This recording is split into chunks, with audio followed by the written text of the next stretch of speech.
Bonjour à tous. Je voudrais vous présenter aujourd'hui un exercice qui est issu du manuel que j'utilise en sixième, qui est l'exercice 9, page 212. Je vous mets les coordonnées, les références du manuel à côté, parce que cet exercice a mis en échec une partie de mes élèves, une bonne partie, et que j'ai trouvé intéressant le dialogue que j'ai eu avec eux à ce sujet. Donc on a là d'abord un exercice dans lequel les élèves, quand ils l'abordent, en majorité commencent par regarder le dessin. Ils ne lisent pas tout de suite le texte, ils commencent par regarder le dessin. Et déjà, ils ont des questions. Certains élèves se sont interrogés sur le trait qui est représenté, puisqu'ils l'ont appelé un trait, ici. Est-ce que ce trait est un segment, une droite? Ils n'ont pas évoqué les demi-droites, ça leur a posé des questions, parce que certains d'entre eux n'ont pas encore intégré que si je ne termine pas ce dessin par vraiment des extrémités qui se voient, eh bien dans ce cas-là, il s'agit d'une droite. Certains élèves à qui j'avais expliqué qu'on pouvait noter différemment et que ailleurs en Europe on notait différemment, comme par exemple comme ça, ou bien comme ça. Luca Agostino, dans une présentation, avait fait référence à ça. Je crois qu'il y a une des notations qui est en Grande-Bretagne et l'autre qui est en Italie. Je sais plus laquelle est laquelle. En tout cas, il y a des élèves qui préfèrent noter comme ça, mais nous, en France, voilà, on note juste en n'indiquant pas d'extrémité, et ça sous-entend en fait qu'on a affaire à une droite, ce qui est quand même très implicite. Ensuite, certains élèves ont été gênés par le petit d entre parenthèses qui se trouve ici, parce que ils sont habitués à la notation de la droite avec deux points, AB entre parenthèses ou BA entre parenthèses, et ici, ça a pu les embêter, d'autant qu'il y a un petit d ici, un d en minuscule, et là un d en majuscule, et que ça en a troublé, qui m'ont dit, mais en fait, moi je me suis demandé si c'était pas la même chose, pourquoi c'est la même lettre, c'est compliqué. Et puis enfin, sur ce dessin, certains élèves, beaucoup à vrai dire, ont été troublés parce que trois points, le point C, le point D et le point E, sont représentés par des croix, alors que le point A et le point B, ils les ont vus représentés par un trait, le petit trait vertical. Donc ça, c'était intéressant d'en parler, parce qu'en fait, les élèves n'avaient pas en tête qu'un point peut être considéré, pas forcément défini, mais en tout cas considéré comme l'intersection de deux lignes. Et donc c'est pour ça qu'on représente en général un point par une petite croix, parce que c'est deux mini-lignes qui se croisent, qui proposent une intersection. Et en fait, eh ben, on n'a pas besoin, alors qu'on a déjà une droite tracée, donc une ligne tracée, de refaire une croix dessus. Il suffit de tracer une de ces parties-là, en fait, pour que ça définisse une intersection et donc on sache où est le point 1. J'ai une classe où ça leur était complètement étranger, et puis une classe où ils ont eux-mêmes eu cette idée. En tout cas, c'est intéressant de voir comment ils considèrent cette figure, d'autant que sur d'autres exercices, quand une droite était tracée de cette façon-là, ils avaient bien en tête qu'elle était limitée des deux côtés, et ici non, parce qu'il y a des points placés de part et d'autre, alignés ou pas, mais qui leur ont donné l'impression que si on n'avait pas tracé jusqu'au point C, c'est parce que ça s'arrêtait.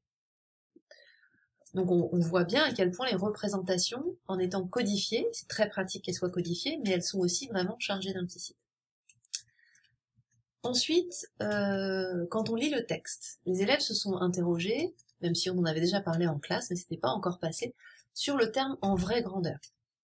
Donc là, j'en ai reparlé avec eux en leur expliquant que en vraie grandeur, ça veut dire que les dimensions ou les proportions au moins de la figure sont respectées et que je peux donc observer, mesurer, tester, manipuler à partir de la figure, ce qu'habituellement je ne peux pas faire parce qu'habituellement je dois me fier aux informations données par la consigne et par les codages, et c'est tout. Et ça, c'est vraiment une très très grosse bascule à partir de la classe de 6e. Les élèves ne peuvent plus s'appuyer systématiquement sur la figure pour déduire par observation en fait des choses, ils doivent déduire par raisonnement. Alors là du coup, eh ben ça les troublait, le terme en vraie grandeur, parce qu'ils savaient pas s'ils avaient le droit, sauf que là s'ils n'ont pas le droit, bah ils sont coincés. Alors l'exercice est pas mal fait parce que il précise à l'aide des instruments de géométrie, donc il insiste sur le fait qu'on a cette fois le droit de s'en saisir, et il a fallu donc déterminer les points qui n'appartiennent pas à la droite D. Alors le point D, ça n'a posé aucun problème, les élèves ont dit ça va pas du tout, il est carrément au-dessus.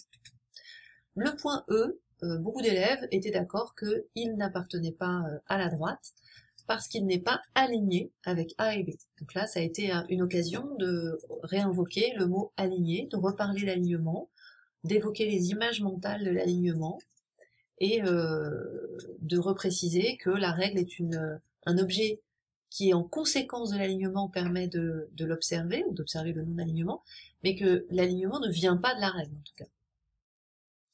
Pour le point C, ça a été une autre paire de manches, parce que beaucoup d'élèves me disaient, il aurait été sur D si elle avait été prolongée, mais puisqu'elle l'est pas, il n'est pas dessus. Et d'autres m'ont dit, mais si, il est dessus, parce qu'en fait, vu que c'est une droite, il faut imaginer.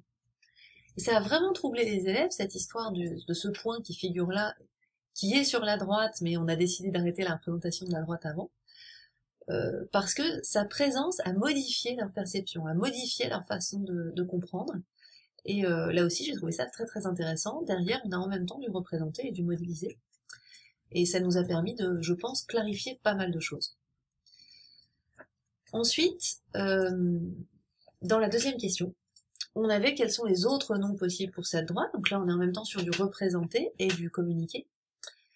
Donc quels sont les autres noms possibles pour cette droite? Et bien du coup, on a abordé le fait que ici on avait une droite qui était juste représentée par un petit dé entre parenthèses, qu'on reconnaissait les parenthèses comme les portes ouvertes qui caractérisent cet aspect illimité dans les deux directions.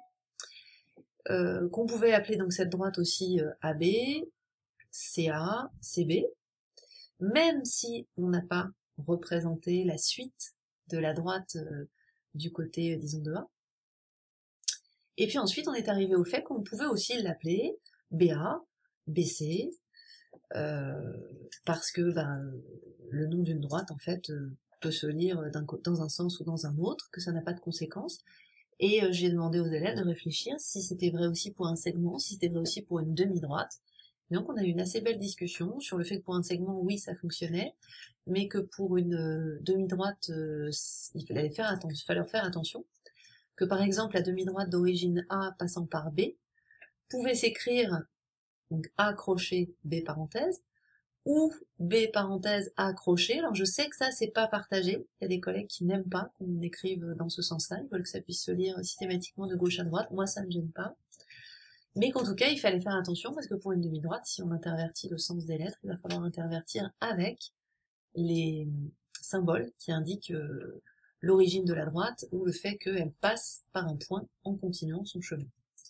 Voilà.